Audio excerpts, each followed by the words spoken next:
Assalamualaikum warahmatullahi wabarakatuh. Jumpa lagi di pembelajaran PPKN untuk kelas 7 semester ganjil ya. Jadi buat anak-anak semuanya selamat berjumpa di pembelajaran PKN pada kesempatan kali ini. Pada pertemuan kali ini kita akan belajar tentang bab 3 pengesahan Undang-Undang Dasar Negara Republik Indonesia tahun 1945.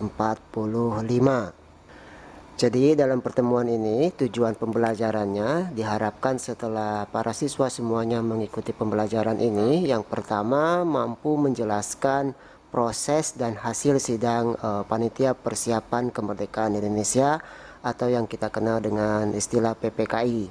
Kemudian yang kedua, siswa mampu menjelaskan sistematika Undang-Undang Dasar 1945. Dan yang ketiga, siswa mampu menjelaskan perubahan apa saja dari Naskah Piagam Jakarta dan rancangan Undang-Undang Dasar oleh Panitia Persiapan Kemerdekaan Indonesia. Nah, itulah tiga tujuan pembelajaran yang diharapkan setelah pembelajaran ini selesai, para siswa dapat menjelaskannya. Baik, kita akan masuk ke materi tentang proses pengesahan Undang-Undang Dasar 1945. Kita tahu bahwasanya Indonesia merdeka itu tanggal 17 Agustus 1945. Nah, setelah kemerdekaan dinyatakan oleh para pendiri bangsa kita, oleh para pahlawan kita tanggal 17 Agustus 1945, maka keesokan harinya tanggal 18 Agustus 1945 dilaksanakanlah sidang oleh Panitia Persiapan Kemerdekaan Indonesia. Nah, PPKI ini diketuai oleh Insinyur Soekarno. Mereka bersidang tentang bagaimana rancangan undang-undang dasar itu harus seperti apa di negara kita gitu ya. Jadi tepat sehari setelah merdeka. Jadi tepat sehari setelah merdeka, para pahlawan kita, para pendiri bangsa kita, khususnya PPKI itu melaksanakan sidang. Nah, dalam sidang itu Muhammad Hatta memimpin jalannya pembahasan rancangan Undang-Undang Dasar. Jadi sebelum tanggal 18 itu ada BPUPKI yang berhasil merumuskan rancangan atau naskah Undang-Undang Dasar. Jadi sebelum tanggal 18 itu sudah ada rancangan Undang-Undang Dasar. Nah, ketika tanggal 18 ini dibahaslah rancangan Undang-Undang Dasar hasil dari sidang kedua dari BPUPKI tersebut.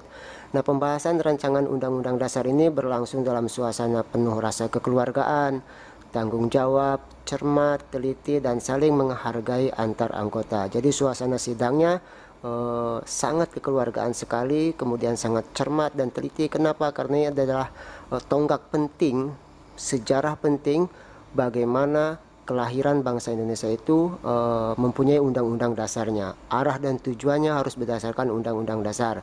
Jadi kita mesti bersyukur terhadap para pendiri bangsa kita, khususnya PPKI ini, Panitia Persiapan Kemerdekaan Indonesia ini, yang membahas rancangan Undang-Undang Dasar itu dengan penuh rasa tanggung jawab, penuh rasa kekeluargaan, cermat, teliti, dan saling menghargai antar anggota. Jadi prosesnya itu betul-betul kekeluargaan, tidak ada istilahnya gontok-gontokan sesama anggota gitu ya. Jadi benar-benar teliti, cermat, berdebat dengan sangat penuh tanggung jawab. Lalu apa hasilnya dari sidang rancangan Undang-Undang Dasar ini yang dipimpin oleh Muhammad Hatta? Nah, hasil pembahasan rancangan Undang-Undang Dasar 1945 yang dipimpin oleh Muhammad Hatta ini, yang pertama, naskah pembukaan Undang-Undang Dasar 1945 yang sekarang kita kenal dengan Undang-Undang Dasar Negara Republik Indonesia tahun 1945. Kalau kita hari Senin biasanya itu ada pembacaan ya, pembacaan Undang-Undang Dasar setiap hari Senin pas upacara gitu ya, kita sebagai siswa. Kemudian yang kedua yang dihasilkan adalah batang tubuh Undang-Undang Dasar 1945. Nah, batang tubuh ini terdiri dari 16 bab, 37 pasal, 49 ayat, 4 pasal aturan peralihan, serta 2 ayat aturan tambahan gitu ya. Nah, inilah yang berhasil dihasilkan dari hasil pembahasan rancangan Undang-Undang Dasar 1945 yang dipimpin oleh Bapak Muhammad Hatta. Jadi itulah hasil dari sidang rancangan pembahasan rancangan Undang-Undang Dasar 1945. Jadi tanggal 18 itu setelah dibuka oleh Insinyur Soekarno ya dalam pembukaannya untuk membahas rancangan undang-undang, maka dihasilkanlah naskah pembukaan dan juga batang tubuh Undang-Undang Dasar 1945. Nah, batang tubuh ini mengalami amandemen ya.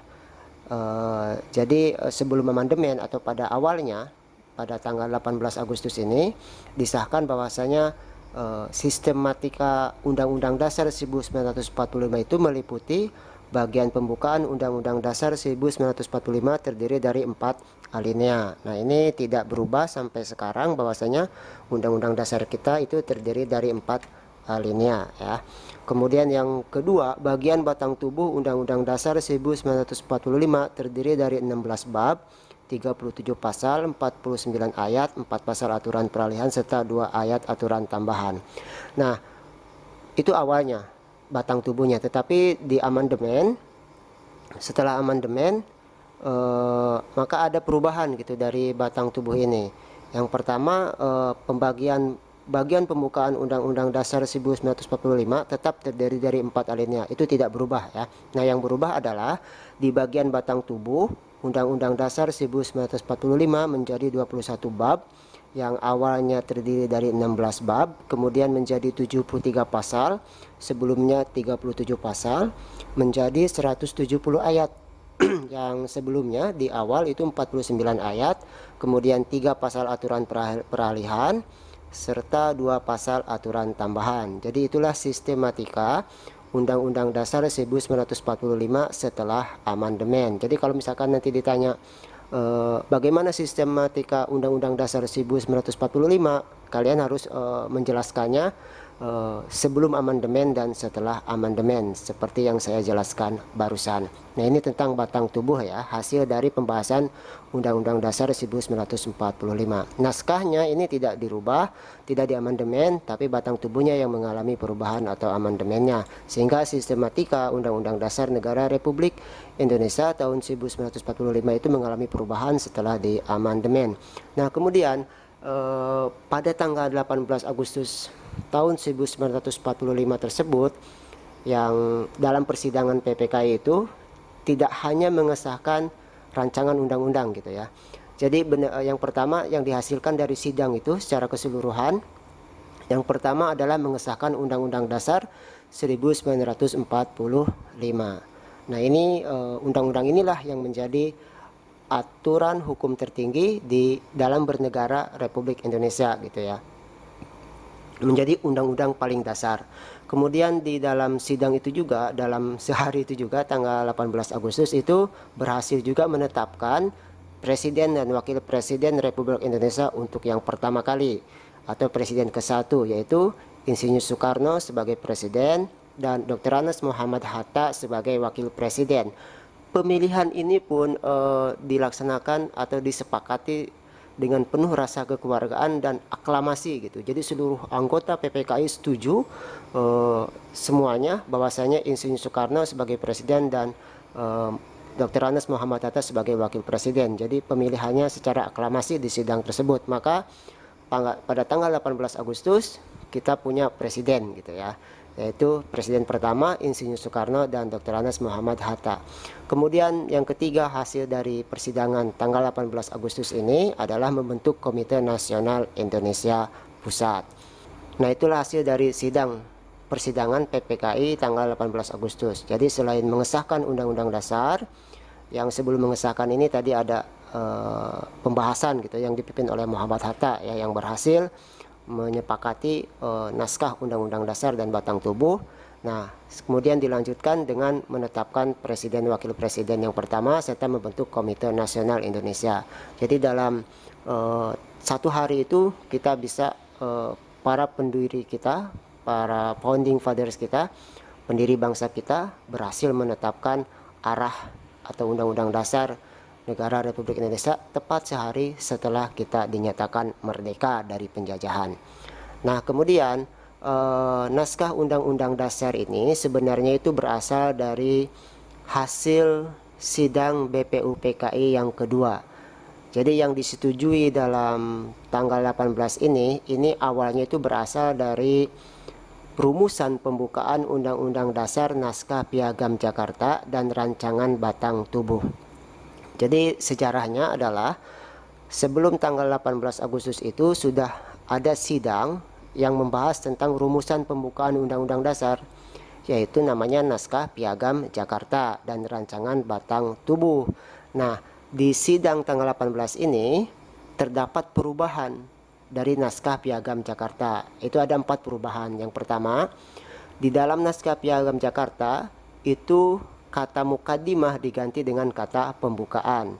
Kalau kita di sekolah gitu ya, pas upacara itu akan ada Undang-Undang Dasar Negara Republik Indonesia tahun 1945 pembukaan. Nah, kata pembukaan ini itu adalah hasil dari para pendiri bangsa kita sidang di tanggal 18 Agustus yang awalnya di Naskah Piagam Jakarta itu mukaddimah, ya, katanya itu mukaddimah diganti dengan kata pembukaan sampailah sekarang. Kemudian yang kedua, perubahan juga terdapat di sila pertama. Kita ketahui bahwasanya Pancasila itu ada 5 sila. Sila yang pertama adalah ketuhanan yang Maha Esa. Nah, awalnya kalimat dari sila pertama itu adalah ketuhanan dengan kewajiban menjalankan syariat Islam bagi pemeluk-pemeluknya. Nah, jadi dalam Naskah Piagam Jakarta itu bunyinya bukan ketuhanan yang Maha Esa, tetapi ketuhanan dengan kewajiban menjalankan syariat Islam bagi pemeluk-pemeluknya. Jadi syariat Islamnya wajib dilaksanakan oleh pemeluknya. Tetapi pada sidang tanggal 18 ini dirubahlah hasil dari kesepakatan menjadi bunyi sila pertama itu adalah ketuhanan yang Maha Esa sampailah sekarang. Baik, yang ketiga perubahannya adalah perubahan pasal 6 Undang-Undang Dasar yang berbunyi Presiden ialah orang Indonesia asli yang beragama Islam, dirubah menjadi Presiden ialah orang Indonesia asli. Jadi awalnya di rancangan pembukaan Undang-Undang Dasar Naskah Piagam Jakarta itu Presiden ialah orang Indonesia asli yang beragama Islam, dibunyikan di situ harus beragama Islam.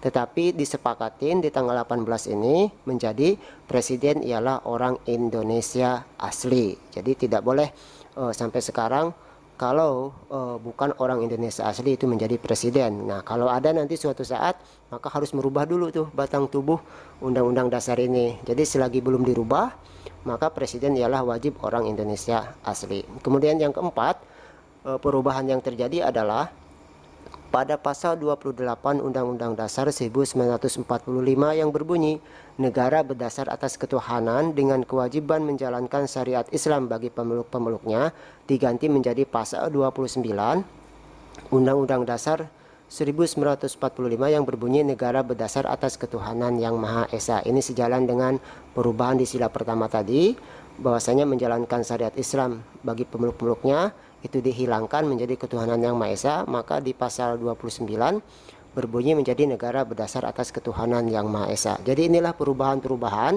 rumusan pembukaan Undang-Undang Dasar Naskah Piagam Jakarta dan Rancangan Batang Tubuh. Jadi simpelnya begini, sederhananya begini, bahwasanya pada awalnya di sidang kedua BPUPKI itu telah berhasil merumuskan pembukaan Undang-Undang Dasar dalam bentuk Naskah Piagam Jakarta. Nah, sehari setelah kemerdekaan tanggal 18 diadakan sidang lagi, maka terdapatlah perubahan-perubahan. Ada 4 perubahan dari Naskah Piagam Jakarta dan Rancangan Batang Tubuh menjadi seperti yang kita temui sekarang gitu ya. Jadi bahwasanya sila pertama menjadi ketuhanan yang Maha Esa dan seterusnya dari keempat-empat ini. Nah, itulah para siswa semuanya bahwasanya bagaimana proses pengesahan Undang-Undang Dasar Negara Republik Indonesia tahun 1945 dengan berbagai rentetan di tanggal 18 itu gitu ya, kesepakatan-sepakatannya, perubahan-perubahannya apa telah dijelaskan. Nah, sekarang untuk tugas para siswa yang mempunyai buku paketnya itu ada di halaman 71 ya. Di sini ada tabel 3.2 tentang pengesahan Undang-Undang Dasar 1945.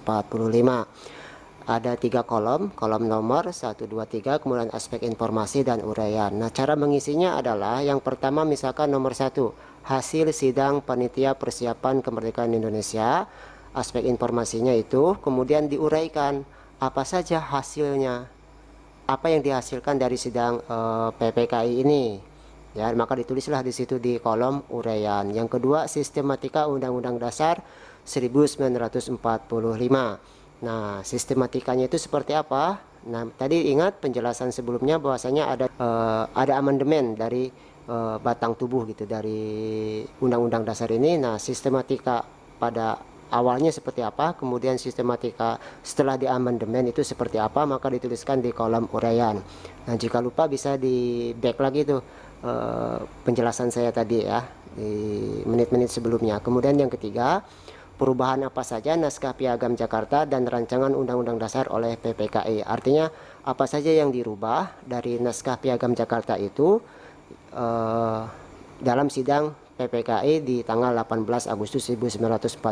Nah, diuraikan di situ. Kalau misalkan di situ ditemukan ada berapa, dituliskan satu apa yang perubahannya menjadi apa gitu ya. Jadi untuk tugasnya, nah nanti bisa dikirimkan ke gurunya masing-masing. Oke, jika ada pertanyaan boleh nanti bisa bertanya di kolom chat atau di kolom komentar dan saya akhiri. Assalamualaikum warahmatullahi wabarakatuh.